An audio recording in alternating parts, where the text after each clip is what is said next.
Cámara 4. Me llamo Arturo Ledesma y fui médico forense durante 26 años en el CEMEFO de Ciudad Juárez. Me retiré en 2019. No escribo para convencer a nadie, ni para consolarme. Lo hago para vaciar la memoria. Hay noches que vuelven completas, con los mismos olores, el mismo frío que se mete por los puños de la bata como agua fina, la misma luz azulosa que aplasta los colores hasta dejarlos pálidos. Esto ocurrió en octubre de 2016, en un turno que, oficialmente, transcurrió sin incidentes. Había caído una llovizna terrosa toda la tarde. Al oscurecer, la ciudad quedó convertida en una hilera de focos húmedos. A las 20:10 llegó un note por colisión múltiple en la carretera a Casas Grandes, 9 cuerpos, entre ellos 2 menores. Esa mezcla de números y edades me golpeaba siempre, aunque uno aprenda a construir paredes para poder trabajar. Mi colega de guardia, Valeria, no vino. Hubo una urgencia con su hijo. En recepción quedó un agente del Ministerio Público firmando la cadena de custodia y el guardia, Baltasar, haciendo café detrás del vidrio. Adentro, yo estaba solo con el acero, los motores eléctricos y el olor a formol. Nos organizamos como se hace cuando entra una avalancha, identificación primaria, etiquetas, fotografías, radiografías y procede, la fila en cámaras a 4 grados y, en paralelo, la necropsia de los más urgentes. Elegí empezar con una adolescente de aproximadamente 13 años, sin documentos, con la ropa empapada y adherida a la piel por lodo y gasolina. No había lesiones visibles aparte de un traumatismo craneoencefálico grave. El resto del cuerpo parecía milagrosamente íntegro. La rotulé como F1026/16 y, por una de esas asociaciones que hace el cerebro cuando no tiene permiso, pensé en la hija de un compañero que cumplía años esa semana. En la sala de necropsias encendí la lámpara cialítica, preparé los costótomos, la sierra oscilante, las pinzas de cuqué, el juego de suturas y las bandejas. Me puse doble guante, mascarilla, protector facial. El sonido de la cialítica al moverse siempre me ha parecido un insecto gigantesco arrastrándose por el techo. La plancha de acero devolvía un reflejo frío y el reloj de pared avanza con su tic seco que no perdona. Empecé con el examen externo. Livideces compatibles con posición en decúbito dorsal, rigidez en fase de establecimiento. Retiré delicadamente un hilo rojo en su muñeca izquierda. Era un amuleto, de los que anudan las madres para espantar el mal de ojo. Lo dejé a un lado, junto a la bolsa de pertenencias. No suelo personalizar un cuerpo, hacerlo complica. Pero hay noches que rompen las reglas silenciosas. Continué con la incisión en y, abrí, drené, fotografié, dicté a la grabadora los hallazgos. Todo normal dentro de lo trágico. Me disponía a extraer vísceras para formol cuando escuché algo que no pertenecía a nuestra cadena de sonidos, un golpecito leve, como un metal golpeando otro metal, repetido, irregular, a lo lejos. Podría haber sido el carrito de mallas, la rueda floja de una camilla, pero el ruido venía de más allá, del pasillo que lleva a las cámaras. Era un sonido húmedo, arrastrado, con pausas que parecían respiraciones. No me moví. En estas instalaciones, los ruidos son ecos. Seguí con el procedimiento. En el monitor de la pared, la cámara del pasillo mostraba un corredor vacío, iluminado por tubos fluorescentes. Volví a oírlo, un clac amortiguado. Apagué la grabadora. Fui hasta la puerta de la sala, la abrí, escuché con el cuerpo entero. Nada. Solo la vibración grave del compresor de las cámaras. Regresé a la plancha.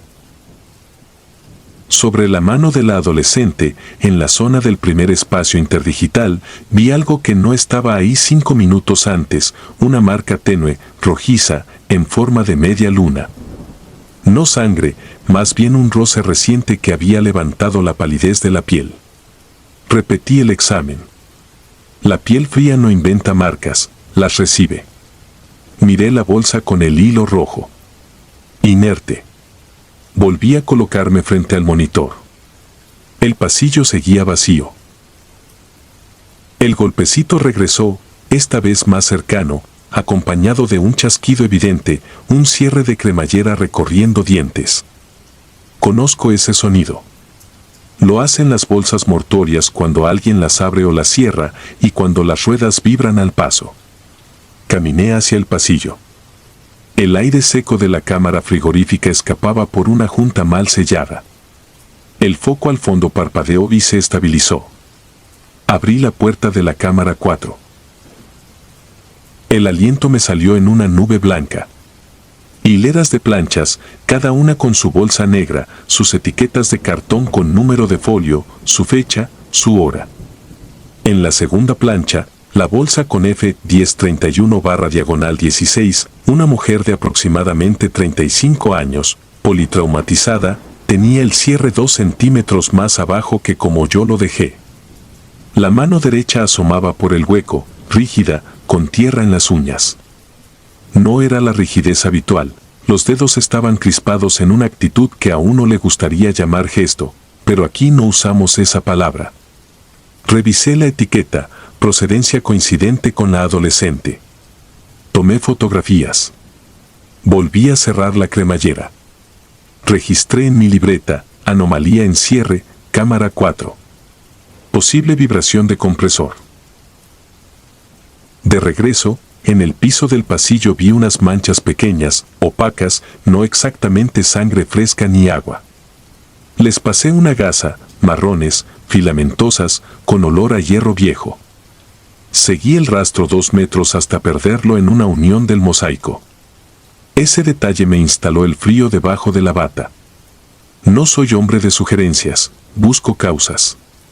Respiración húmeda del compresor, condensación, arrastre de camilla.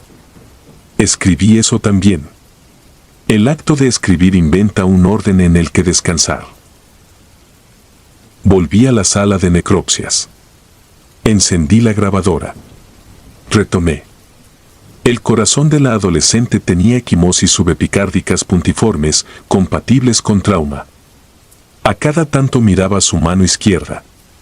La marca se veía más nítida, como si se hubiera delineado sola con el tiempo, o como si otra piel más cálida la hubiese presionado un instante. El ruido volvió a viajar por el metal de las paredes, más leve. Decidí terminar con ella y trasladarla a frío. Al suturar, la aguja pasó con suavidad imprevista por los bordes, como si la piel hubiera recuperado algo de elasticidad. Es un absurdo. Lo registré porque prefiero anotar los absurdos antes que permitirles quedarse como sombras. Cuando la llevé al cuarto frío, hice algo que nunca había hecho. En lugar de depositarla en la cámara 2, que estaba más accesible, abrí la 4. La plancha de la mujer, F1031/16, tenía pequeñas salpicaduras sobre el plástico. No brillaban. Eran como el rastro de unos dedos húmedos que hubieran tocado y se hubieran ido. Puse a la adolescente en la plancha contigua. La distancia entre ambas era de 2 manos. El compresor se encendió con ese ronroneo profundo que hace vibrar el pecho. Cerré. Me quedé un minuto con la mano sobre la manija cromada. En el monitor del pasillo, la imagen granulada de la cámara 4 mostró lo que la técnica explicaría como un salto de sincronía, una sombra que se alargó y se contrajo, como el pasar de una nube frente a un sol inexistente. El foco parpadeó. El sensor reequilibró la exposición. Nada más. Continué con el resto. Un hombre con tatuajes antiguos, una abuela con las manos huesudas, un conductor con la nariz rota y aún una expresión de desconcierto. Trabajar te protege. Las horas se enhebran por listas, por formularios, por pesos y medidas que dan la ilusión de que el mundo cabe en una hoja. A las 3:18, el sistema eléctrico decidió recordar que vivimos en el norte y que la ciudad vibra al capricho de los transformadores. Un apagón breve. El generador arrancó con una tos metálica. Las lámparas tardaron un segundo en volver. Ese segundo sonó como un cuarto de hora. En la oscuridad oí con claridad 3 golpes secos en el metal de la cámara 4. 3, con la cadencia de un llamado. No fui al instante. Terminé el cierre de tórax que tenía entre manos porque el cuerpo de los vivos manda incluso cuando ya no están vivos. Luego caminé. El pasillo parecía más largo. Baltasar golpeó el vidrio de recepción y levantó el pulgar. «Todo bien», decía. Abrí la 4. Dentro, el aire se sintió más seco que antes. La bolsa de la mujer estaba cerrada, como la dejé. La de la adolescente también. El hilo rojo, que yo había depositado en su bolsa de pertenencias y que debía estar en una repisa de acero en la sala, colgaba ahora, tenso, entre las cremalleras de ambas bolsas, atrapado por los dientes como un puente torpe. No es posible que haya ocurrido eso sin alguien con dedos. No lo es. Anoté, personal pudo haber intervenido. Pero esa noche, además de mí, solo estaba Baltasar con su radio y hay cámaras que lo prueban. Cerré sin tocar el hilo. Lo dejé ahí, sumergido en ese frío que conserva y que también deforma. Saqué a la mujer. La llevé a necropsia.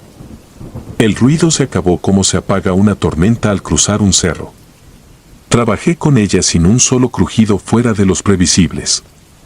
Manos con abrasiones, tibia derecha con fractura con minuta, tórax hundido por el cinturón mal colocado.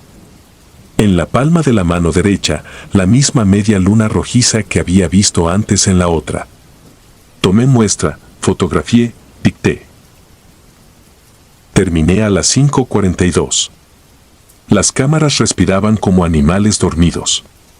La ciudad al otro lado de las paredes ya empezaba a encender cafeteras. Fui a dejar a la mujer a la 4. El hilo rojo seguía atrapado entre las cremalleras, pero ahora una de sus puntas descansaba sobre el plástico de la mujer, como si alguien lo hubiera acomodado. Lo retiré y lo puse en la bolsita con su folio correspondiente. No hay espacio para altares aquí, aunque los inventemos sin querer. Cerré. Firmé el inventario. Lavé la plancha. La luz azul volvió a aplastar el mundo en un color único. A las 6:20, el Ministerio Público regresó a revisar. Baltasar me llevó el café frío. En el acta, escribí lo que se escribe: procedimientos completos, equipo en funcionamiento, observaciones mínimas.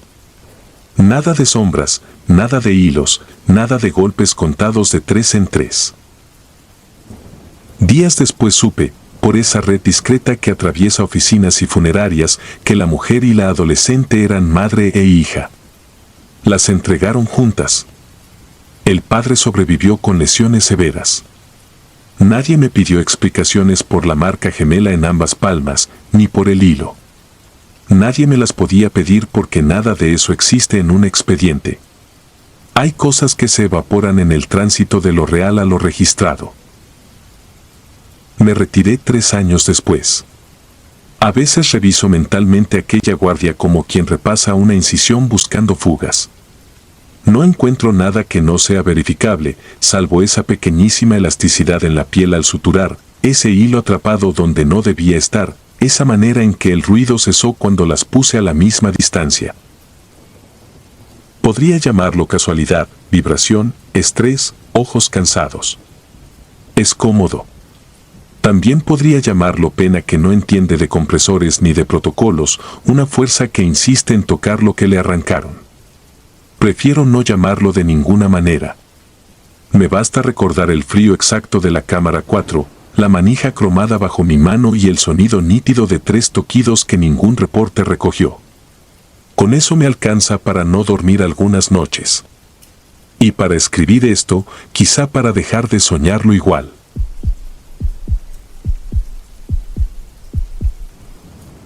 El forense. Prefiero mantenerme en el anonimato, pero llevo más de 20 años trabajando como médico forense.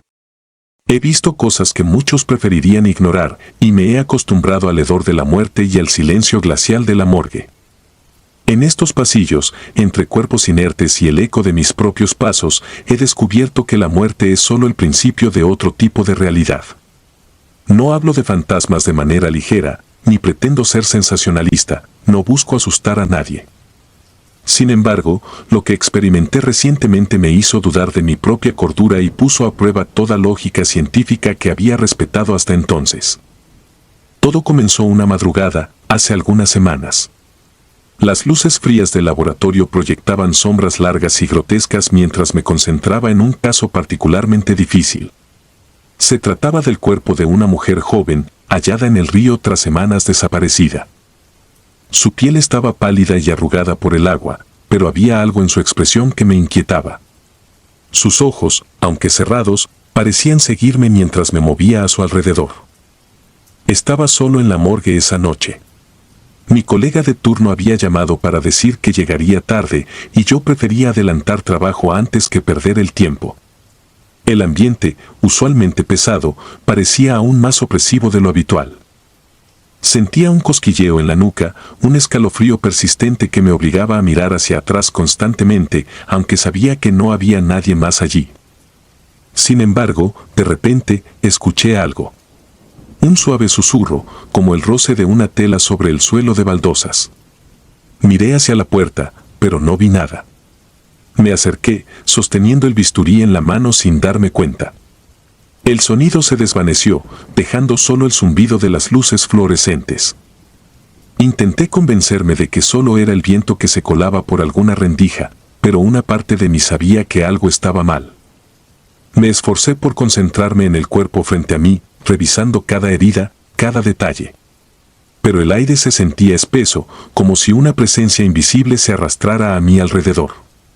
Intenté ignorarlo, repetí mentalmente que estaba solo. Solo el cuerpo y yo. Eran casi las 3 de la madrugada cuando vi algo que me hizo detenerme en seco. A través del vidrio de la puerta que daba al pasillo, vi una sombra alargada moverse.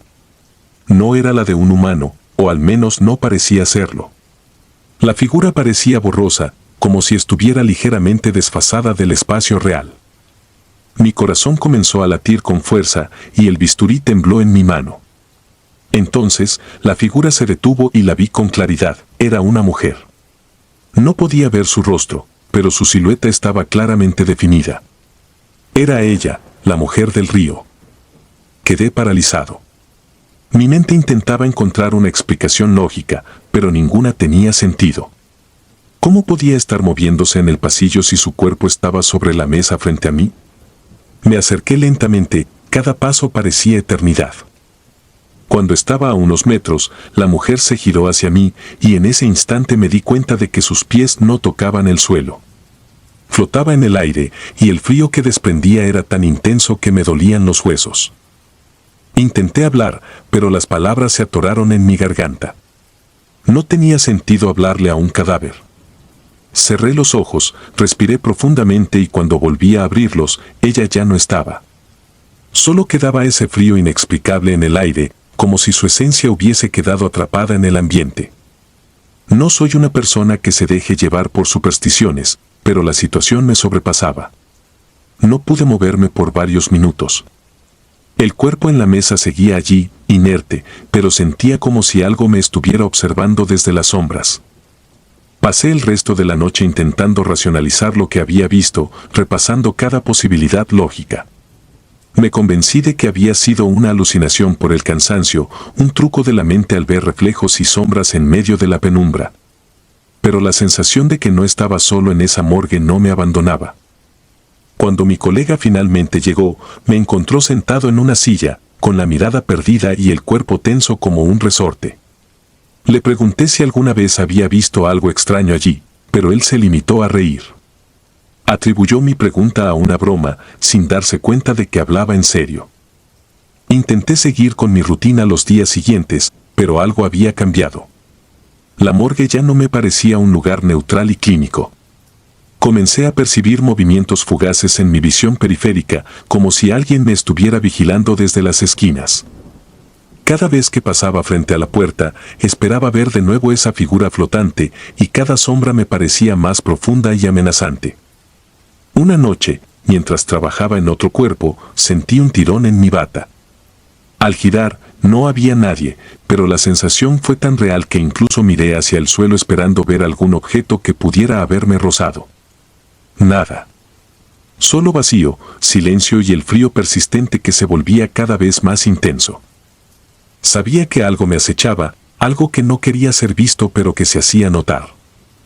Fue entonces cuando recordé algo que un viejo forense me contó hace muchos años. Me había dicho que a veces los muertos no descansan, que algunos regresan a los lugares donde sus cuerpos fueron profanados para reclamar lo que es suyo. Pensé en la joven del río. ¿Estaría su espíritu buscando justicia? ¿O simplemente no podía encontrar la paz? Cada vez que estaba en la morgue, sentía su presencia. Se volvía más intensa, más opresiva. Llegué a temer a la noche, a esos momentos en que el tiempo parecía detenerse y yo era el único ser vivo en un espacio lleno de muerte. Comencé a sufrir insomnio y cada vez que lograba dormir, soñaba con ella. En mis sueños, siempre la veía flotando en ese pasillo, observándome con ojos vacíos y una expresión de tristeza infinita. Un día, después de una larga jornada, decidí investigar más sobre la historia de esa joven. Descubrí que había sido víctima de un asesinato brutal y que su cuerpo había sido arrojado al río como si no tuviera valor. Sentí una mezcla de pena y culpa, como si yo fuera responsable de su sufrimiento post-mortem. Decidí que tenía que hacer algo para liberarla, aunque no sabía exactamente qué.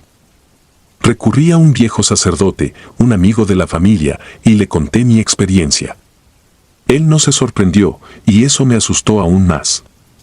Me dio una oración y me recomendó rociar el pasillo con agua bendita, afirmando que a veces los muertos necesitan una señal para continuar su camino.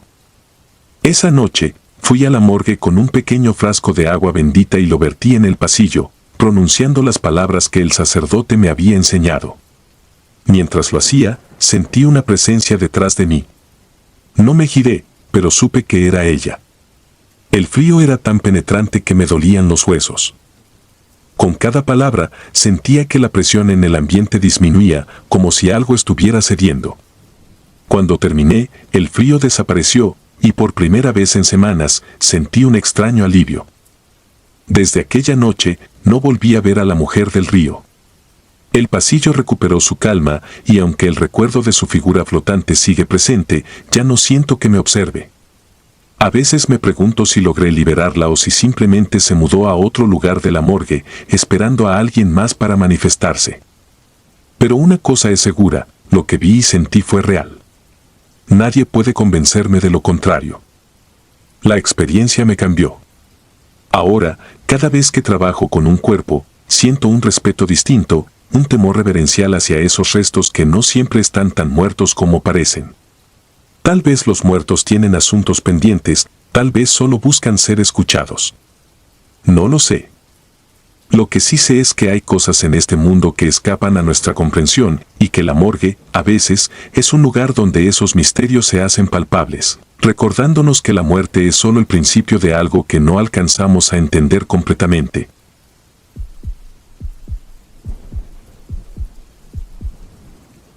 La última autopsia. Mi abuelo me decía que cada vez que vas a preparar un cuerpo le pidas permiso. Decía que las consecuencias podían ser aterradoras, pero siempre pensé que eran tonterías de viejos supersticiosos. Mi abuelo era médico forense también, una figura que dominaba el frío y el silencio de la morgue con una precisión casi militar.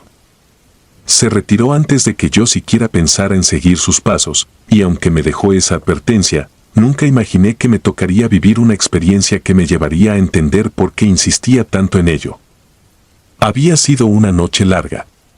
Era el tercer cuerpo que recibía en menos de 24 horas y el cansancio comenzaba a pesar sobre mis hombros. Era un caso particularmente extraño, un hombre de mediana edad, sin signos evidentes de violencia, pero con una expresión de horror grabada en su rostro. Algo en su mirada parecía gritarme, como si incluso en la muerte tratara de advertirme de un peligro invisible. No había nadie en la morgue esa noche, solo yo y el cadáver. Mi compañero de turno, Marcos, había salido un rato a tomar café y seguramente se había distraído. Fue entonces cuando recordé las palabras de mi abuelo, un eco molesto que rondaba en mi cabeza. Una pequeña parte de mí quiso murmurar un permiso a la nada, pero en lugar de eso, lo ignoré. No quería parecer un idiota, no a estas alturas de mi carrera. Preparé los instrumentos sobre la bandeja de acero inoxidable, el bisturí, las pinzas, todo perfectamente alineado. Comencé con la incisión, un corte limpio en el pecho que me permitiera examinar los órganos. Todo parecía normal al principio, hasta que noté que el cuerpo exudaba un olor extraño, uno que no se correspondía con la descomposición usual. Era algo metálico, mezclado con un matiz que solo puedo describir como a viejo, como si el cuerpo hubiera pasado demasiado tiempo atrapado en algún lugar oscuro y olvidado. Continué con la autopsia, extrayendo el corazón para examinarlo de cerca. Fue en ese momento cuando un escalofrío recorrió mi espalda. Sentí una presencia en la sala, algo que no podía ver, pero que se hacía palpable en el aire, pesado y espeso. El silencio de la morgue se volvió aún más opresivo, y sentí como mi respiración se volvía superficial, como si me estuvieran observando. Miré hacia la puerta, medio esperando encontrar a Marcos regresando, pero no había nadie. El cuerpo seguía sobre la mesa, inerte, pero sentí que algo no estaba bien. Algo en esa quietud parecía antinatural, como si el cadáver estuviera esperando, acechándome desde su inmovilidad. Descarté la sensación y me forcé a continuar. Abrí la cavidad craneal con el mismo procedimiento de siempre, pero tan pronto como retiré el cráneo, una especie de vapor salió de su cabeza, algo imposible que no tenía ninguna explicación lógica. Retrocedí instintivamente, observando ese vapor denso que se disipaba lentamente en el aire, como si fuera el último aliento del cadáver. Sentí mi piel erizarse y el corazón latir desbocado en mi pecho. Intenté convencerme de que era un fenómeno natural, tal vez gases acumulados, pero algo en mi interior sabía que no era así. Volví a acercarme, tratando de reanudar la autopsia, pero justo en ese momento escuché un susurro. Al principio pensé que era el viento o algún sonido lejano del hospital, pero se hizo más claro, un murmullo ininteligible que parecía emanar del mismo cadáver. Me quedé paralizado, los ojos fijos en la boca inerte del hombre, que, para mi horror, comenzó a moverse. No eran palabras, pero el movimiento de sus labios era tan sutil y a la vez tan perturbador que el pánico comenzó a instalarse en mis huesos. Me acerqué más, intentando racionalizar lo que estaba sucediendo. Fue entonces cuando distinguí una palabra. Déjalo. La voz era débil, pero lo suficientemente clara como para que me apartara de un salto. El cuerpo se quedó quieto nuevamente y el susurro se desvaneció. Sentí el sudor frío en mi frente y un temblor incontrolable en mis manos. No sabía si era mi imaginación, el cansancio o algo más siniestro. Me obligué a calmarme, a terminar el trabajo de una vez, pero mis manos ya no respondían con la misma seguridad. Retiré el bisturí y me dispuse a cerrar el cuerpo. Mientras cosía, escuché de nuevo ese murmullo, pero esta vez parecía más fuerte, más insidioso, como si decenas de voces estuvieran susurrando al unísono, en un lenguaje que no entendía. Sentí que el aire se tornaba helado y la luz comenzó a parpadear de forma errática, lanzando sombras danzantes sobre las paredes de la morgue. Parecían formas humanas, como si se tratara de figuras esqueléticas que se retorcían en el fondo de la habitación, presenciando mi cada movimiento. No podía seguir ignorando lo que sucedía. Algo estaba mal, muy mal. Decidí abandonar la autopsia, pero cuando intenté dar un paso hacia la puerta, sentí que algo me retenía. No era una mano ni una presencia física, pero era como si una fuerza invisible se aferrara a mi pecho, oprimiéndome, impidiéndome avanzar. En un acto de desesperación, levanté la vista hacia el cadáver. Sus ojos, que antes estaban cerrados, ahora estaban abiertos. Y no era una mirada vacía.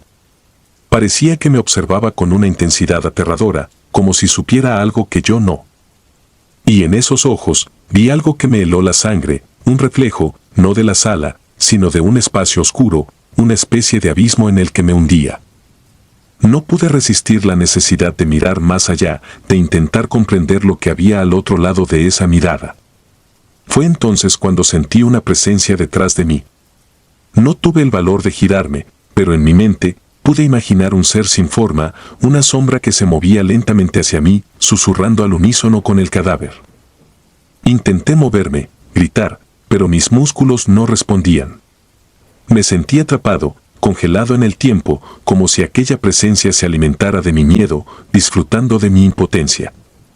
Cuando por fin la fuerza invisible se retiró, me desplomé en el suelo, jadeando. Me arrastré hasta la puerta y al abrirla, encontré a Marcos. Al verme, su rostro palideció y su expresión se tornó en un horror mudo. Me ayudó a ponerme de pie y cuando intenté explicarle lo que había sucedido, las palabras no salían. El miedo se había instalado en mi garganta como un nudo de alambre, imposibilitando cualquier sonido. Los días siguientes fueron una especie de niebla. Dormía mal y cuando finalmente lograba conciliar el sueño, las pesadillas me arrastraban de vuelta a esa sala, a esos ojos muertos que parecían cobrar vida y observarme. Traté de racionalizar lo que había experimentado, de atribuirlo a la fatiga o al estrés, pero en el fondo sabía que no era así. Al regresar al trabajo, intenté evitar la morgue. Me mantenía ocupado con otros casos, cualquier cosa para no tener que regresar allí. Pero el destino, como suele suceder, me jugó una mala pasada. Una semana después, otro cadáver llegó y fui el único disponible para realizar la autopsia. El recuerdo de aquella noche me golpeó como una descarga eléctrica, pero me obligué a actuar con normalidad. Al prepararme, murmuré casi en un susurro, permiso. No sé si funcionaría, no sabía si era suficiente, pero el pavor en mis entrañas me obligó a intentarlo. Procedí con la autopsia, cada corte lo realizaba con una mezcla de terror y determinación, esperando algún signo, alguna manifestación, pero la sala permaneció en silencio. Al cerrar el cadáver, no experimenté ningún susurro, ninguna presencia, pero la sensación de ser observado nunca se fue. Sabía que aquello que había sentido aquella noche no era una alucinación. Algo estaba ahí, en la morgue, esperando, acechando. Cada vez que pasaba por esos pasillos, sentía el frío recorriéndome la columna y cada cuerpo que preparaba me recordaba el rostro de aquel hombre y la advertencia de mi abuelo. No podía olvidar lo que vi, lo que sentí, lo que ese susurro me dijo. Desde entonces, cada vez que cruzo la puerta de la morgue, repito las palabras que mi abuelo me enseñó. A veces, no sé si las digo para ellos o para convencerme de que aún tengo control, de que no hay nada más allá de la muerte que pueda dañarme. Pero en el fondo, sé que me miento. Y así continúo, noche tras noche, a solas con los muertos, preguntándome si algún día volveré a escuchar ese susurro, ese déjalo, como una advertencia, un presagio de algo inevitable que se aproxima. Porque aunque trato de seguir con mi trabajo como si nada hubiera ocurrido, esa experiencia dejó una grieta en mi percepción, una cicatriz invisible que late cada vez que me acerco a otro cadáver. Con el tiempo, aprendí a convivir con el miedo, a lidiar con la incertidumbre. Pero lo que me aterra, más que cualquier otra cosa, es que nunca volví a sentirme realmente solo en la morgue. A veces, incluso cuando no hay cuerpos que examinar, percibo sombras moviéndose en el rabillo del ojo, susurros suaves que parecen provenir de los armarios de metal, del frío suelo, de los techos. Es como si algo se hubiera adherido a mí, algo invisible que me observa desde los rincones oscuros, como si hubiera abierto una puerta que jamás debí cruzar. Mi abuelo tenía razón. Desearía haber escuchado su advertencia desde el principio, porque ahora sé que cada vez que me acerco a un cadáver, estoy en una frontera delgada, en un espacio donde lo conocido y lo desconocido se rozan. Le pido permiso a cada cuerpo, repito las palabras en voz baja, pero en mi interior sé que la seguridad es solo una ilusión. Me pregunto si algún día ellos decidirán no concederme permiso. A veces sueño que soy yo el que yace en la mesa, el que es abierto y expuesto, y en esos sueños mis labios se mueven, tratando de advertir a otros de lo que me sucedió. Es un ciclo macabro del que no logro escapar, porque sé que la muerte tiene sus propios secretos, y una vez que te aproximas demasiado, nunca vuelves a estar a salvo. La noche anterior, al cerrar la puerta de la morgue después de otra autopsia, escuché el susurro una vez más. Esta vez no provenía de un cadáver. Esta vez, el sonido vino de los pasillos vacíos, de las sombras que se arrastraban por las paredes, del eco de mis propios pasos. Y en ese momento comprendí que algo me había seguido, que lo que había desatado no estaba atado a un cuerpo, sino que estaba pegado a mi propia sombra. Ahora, no hay ritual que me tranquilice, no hay gesto que pueda apaciguar esa presencia. Lo siento en mi hogar, en los momentos de silencio, en los rincones oscuros que intento evitar. Sé que me espera, como una sombra que nunca desaparece. Mi vida se ha vuelto un desfile de días grises, una espera eterna para el momento en que, finalmente, eso que se arrastra en la oscuridad decida venir por mí. Y así termino cada jornada, con una plegaria y un susurro. Sé que no servirá de nada. Porque algo me dice que ya no puedo escapar. Lo veo en mis sueños, lo siento en mi carne, y cada noche en la morgue se convierte en un recordatorio de que lo peor aún está por venir. Ahora entiendo por qué mi abuelo me advirtió, pero también sé que es demasiado tarde para mí. A veces, la muerte no es el final, sino el principio de una oscuridad mucho más profunda, una que no te deja ir. En el silencio, me pregunto si alguna vez tendré la paz que les quité a aquellos cuerpos. Tal vez, la próxima vez que entre a la morgue, será mi propio reflejo el que vea en sus ojos, y entonces sabré que mi tiempo ha llegado.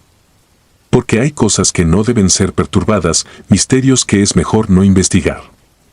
Yo los busqué, y ahora sé que los muertos, incluso en su quietud, pueden cobrar una venganza silenciosa, una que se queda contigo, que te consume poco a poco, hasta que no quede nada de ti. Porque en el fondo, todos somos carne y sombra, esperando el momento en que lo desconocido nos reclame.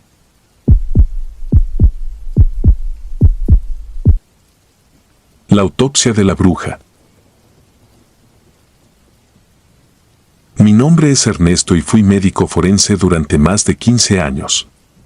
Mi oficio me obligó a convivir con la muerte como si fuera una compañera de trabajo.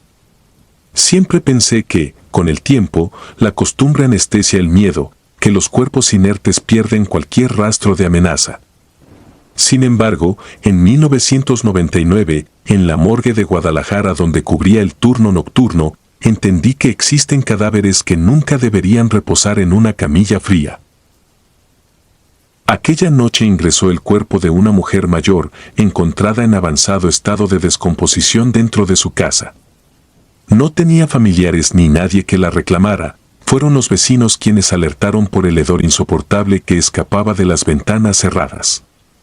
Los paramédicos nos comentaron que había muerto sola, y que durante años la gente evitaba pasar frente a su vivienda porque se decía que practicaba brujería. Yo ya había escuchado rumores. No era extraño que en las colonias viejas circularan historias de ancianas solitarias señaladas como brujas. Pero lo que más me perturbó fue el aspecto del cadáver, piel reseca pegada a los huesos, cabello largo y canoso como telarañas enredadas y un ojo completamente hundido, como un agujero negro en medio del rostro. El olor, nauseabundo, impregnó los pasillos durante horas. La autopsia transcurrió con la rutina de siempre: abrir, pesar órganos, registrar datos. Lo extraño comenzó cuando terminamos y la trasladamos al cuarto frío. Cerré la puerta con el candado oxidado y sentí un alivio inmediato, como si hubiéramos contenido algo que no debía escapar. Mi compañero de turno, un joven llamado Ramiro, apenas llevaba 2 meses trabajando en la morgue. Esa noche lo noté inquieto, miraba constantemente hacia la puerta metálica, como si temiera que algo saliera de allí. Me ofreció café en el pequeño comedor. Mientras hablábamos de banalidades, un ruido metálico cortó la conversación. Era inconfundible, el chirrido de la bisagra del cuarto frío. Nos quedamos en silencio. El eco se prolongó por los pasillos vacíos. Nos miramos sin necesidad de decir nada y caminamos hacia allá con la linterna en mano. La única puerta abierta era la de la anciana. El candado colgaba roto en el suelo, como si lo hubieran forzado desde dentro. Ramiro me preguntó, con voz temblorosa, si yo estaba seguro de haberlo cerrado bien. Lo estaba. Lo había asegurado con mis propias manos. Intenté tranquilizarlo diciendo que quizá el metal ya no servía, pero no estaba convencido ni de mis palabras. Cerramos de nuevo la puerta y regresamos al área de trabajo. El ambiente se volvió sofocante, cargado, como si el aire se espesara. Pasó poco tiempo antes de que Ramiro fuera al baño. A los pocos segundos, escuché su grito ahogado. Corrí. Lo encontré paralizado frente al espejo, con la mirada clavada en el reflejo. Apenas podía hablar. Señalaba la puerta del baño murmurando una sola palabra: la anciana. Según él, mientras se lavaba las manos, la vio reflejada detrás suyo, observándolo en silencio, con ese ojo hundido fijo en él. Yo lo calmé como pude, pero sus pupilas dilatadas y el temblor en sus manos no me dejaron dudar: había visto algo. Decidí que se fuera a descansar, yo cubriría el resto de la noche. Ramiro aceptó, pero antes de marcharse me suplicó que tuviera cuidado. Me quedé solo. A eso de las 3 de la mañana, mientras realizaba otra autopsia, las luces parpadearon. Después, un apagón total. Encendí la linterna de mi celular y avancé hacia el cuarto de fusibles. Al girar hacia el pasillo principal, la vi. La anciana estaba sentada en una camilla, inmóvil, mirando en mi dirección. No se levantó, no habló, solo sonrió con una mueca que dejaba ver sus encías negras, y después soltó una risa gutural, seca, que rebotó en las paredes como un eco interminable. El terror me heló la sangre. Corrí hacia la salida, y en ese momento la luz volvió. Me detuve. Volví la cabeza. La camilla estaba vacía. Esperé fuera de la morgue hasta que llegó el doctor encargado del lugar, el jefe de turno. Le conté lo que había sucedido, aunque mis palabras sonaban absurdas incluso para mí. Él, lejos de reírse, frunció el ceño con seriedad. Entramos juntos. El cuerpo de la anciana estaba en su lugar, como si nunca se hubiera movido. Al día siguiente, mi jefe me confesó que también escuchó risas femeninas dentro del cuarto frío. Decidió investigar en el barrio de donde provenía la mujer. Los vecinos le confirmaron lo que se sospechaba: aquella anciana había practicado rituales durante décadas. Decían que en su casa se escuchaban lamentos, que quemaba animales en la madrugada, y que en más de una ocasión intentó llevarse niños del vecindario. Nadie se atrevía a denunciarla por miedo. La llamaban la bruja de San Andrés. El doctor me dijo que lo mejor era incinerar el cuerpo, porque nadie lo reclamaría y porque enterrarlo sería darle raíces a su maldad.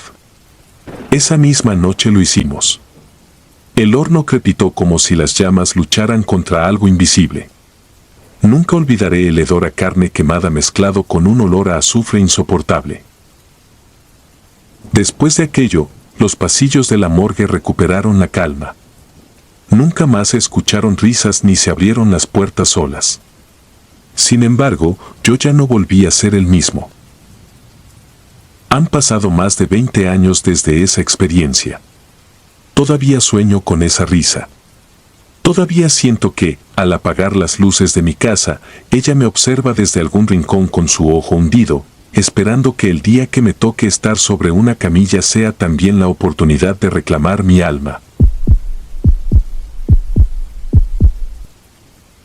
El susurro de la morgue.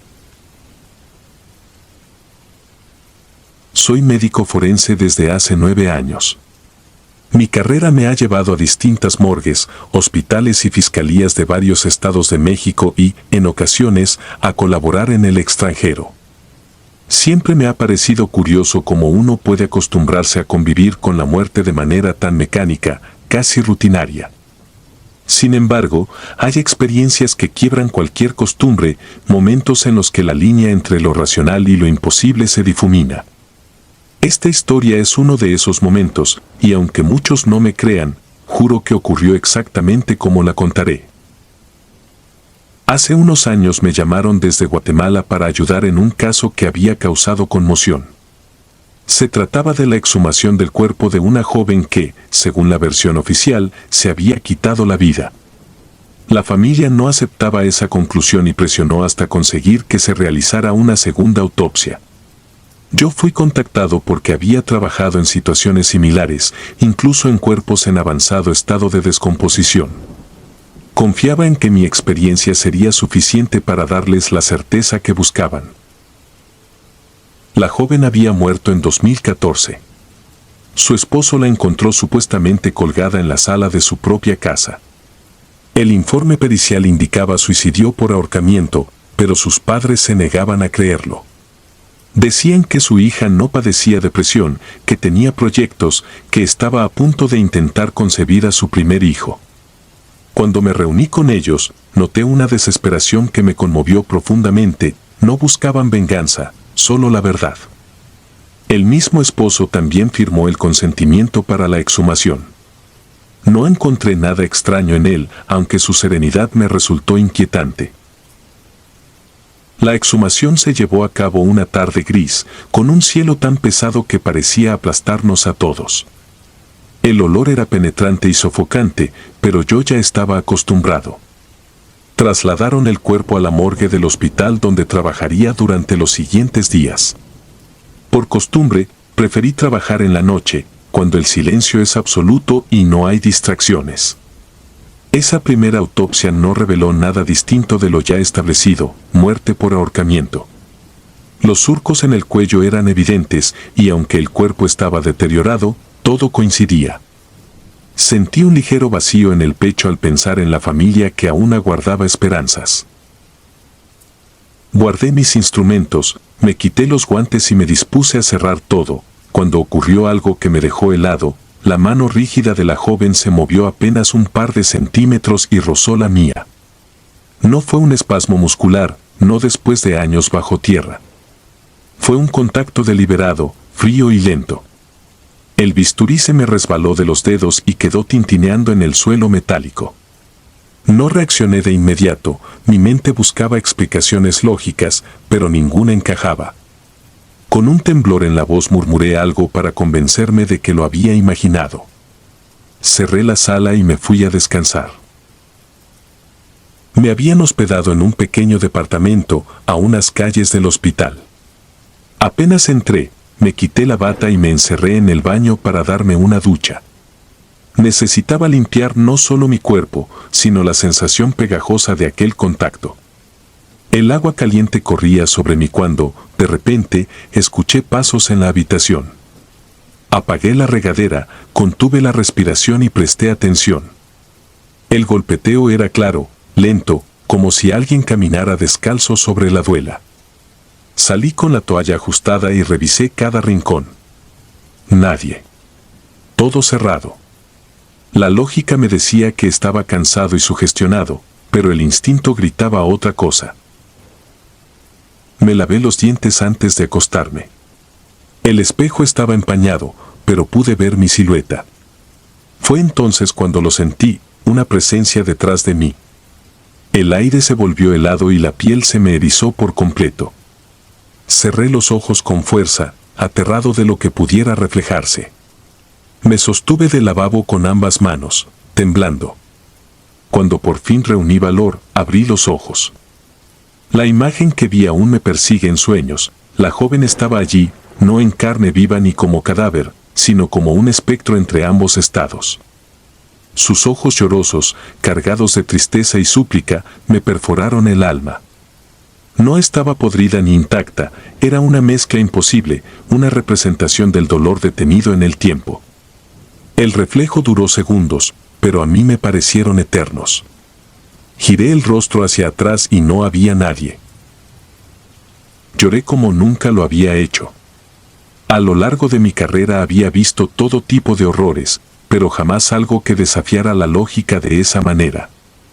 Comprendí que aquella mujer me estaba pidiendo algo, que no se conformaba con el diagnóstico superficial.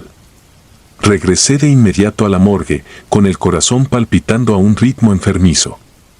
Volví a sacar el cuerpo del refrigerador. Esa vez no me limité a las marcas evidentes, sino que examiné cada detalle, cada tejido que pudiera dar una pista. Y entonces lo encontré, señales sutiles de presión en la tráquea, un moretón oculto bajo los surcos, como si alguien la hubiera asfixiado antes de colgarla. El ahorcamiento había sido un montaje. El hallazgo me heló más que la visión del espectro.